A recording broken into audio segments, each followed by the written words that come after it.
He had a clean-cut smile, piercing blue eyes, and a disarming charisma that made women feel safe. But behind the mask of Ted Bundy's boy-next-door charm was a remorseless killer. He wasn't just a murderer. He was a predator who manipulated, tortured, and killed dozens of young women across the country while maintaining the appearance of a polite law student and rising political star. Bundy didn't just hide in plain sight, he weaponized it. Born in 1946 in Burlington, Vermont, Theodore Robert Cowell was raised believing his grandparents were his parents and that his mother was his sister. The truth of his parentage was murky and traumatic. His biological father's identity remains unknown. His mother eventually moved with him to Washington State, where she married Johnny Bundy, giving Ted his famous surname. By all outward appearances, Ted was intelligent, articulate, and well-behaved. But those close to him described a growing narcissism and emotional coldness. He became obsessed with status, control, and the idea of being admired. He studied psychology at the University of Washington and volunteered at a suicide prevention hotline, where coworkers, including future true crime author and Rule, found him charming and composed. No one suspected that the same man saving lives by day would soon be taking them by night.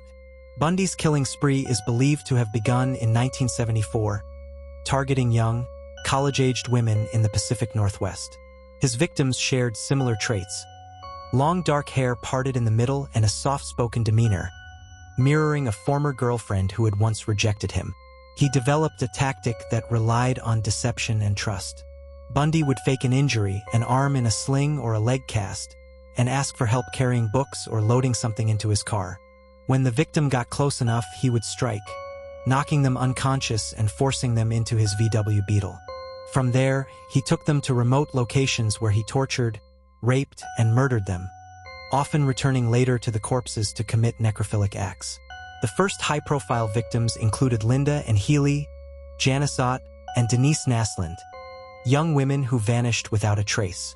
Police were baffled. Bundy's ability to cross state lines, striking in Utah, Colorado, and Idaho, made him difficult to track. He left little physical evidence and changed his appearance frequently. One of Bundy's most terrifying traits was his ability to blend into any environment.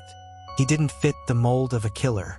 He attended law school, dated multiple women, and mingled with political elites, including working on the campaign of Washington Governor Dan Evans. But his charm was a mask. In reality, Bundy had deep-seated psychopathic tendencies.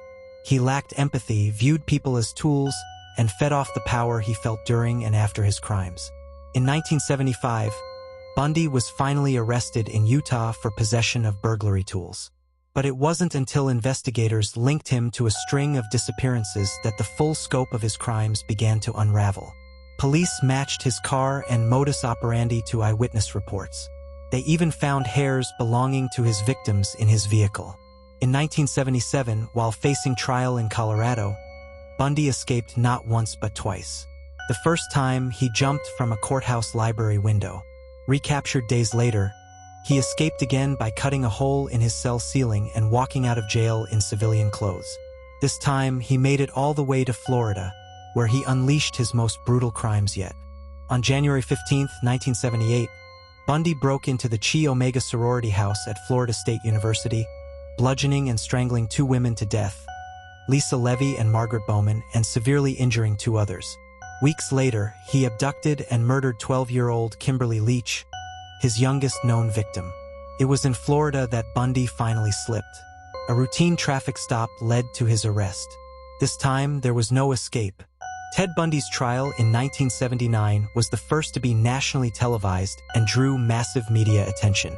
Bundy, ever the narcissist, acted as his own attorney. He cross-examined witnesses, smiled for cameras, and even proposed marriage to a woman in court, Carol Ann Boone, who would later bear his child while he was on death row. But behind the showmanship was overwhelming evidence. Bite marks left on Lisa Levy's body matched Bundy's dental impressions, a pivotal piece of forensic science at the time. He was found guilty of multiple counts of first-degree murder and sentenced to death. Bundy spent nearly a decade on Florida's death row, where he became the center of both media fascination and legal controversy. He gave interviews to journalists and psychologists, often speaking about himself in the third person. He admitted to killing at least 30 women, but experts believe the true number could be well over 100.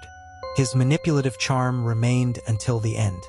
Bundy blamed pornography, upbringing, and societal decay for his actions, never fully accepting personal responsibility. He offered last-minute confessions in hopes of stalling his execution.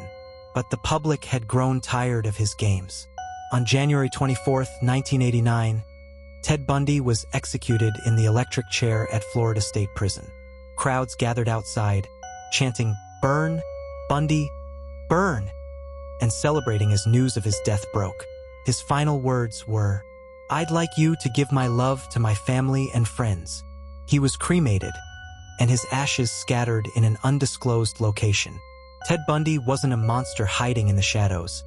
He was the well-dressed man holding the door open, the guy offering to help, the face you'd never suspect. That's what made him so terrifying. He forced America to confront a new kind of evil, one that didn't look like a monster at all. His case transformed how investigators profile serial killers, especially those who manipulate with charm instead of brute force. Bundy's legacy is a dark reminder that sometimes evil wears a smile. Don't forget to subscribe, like, comment, and share.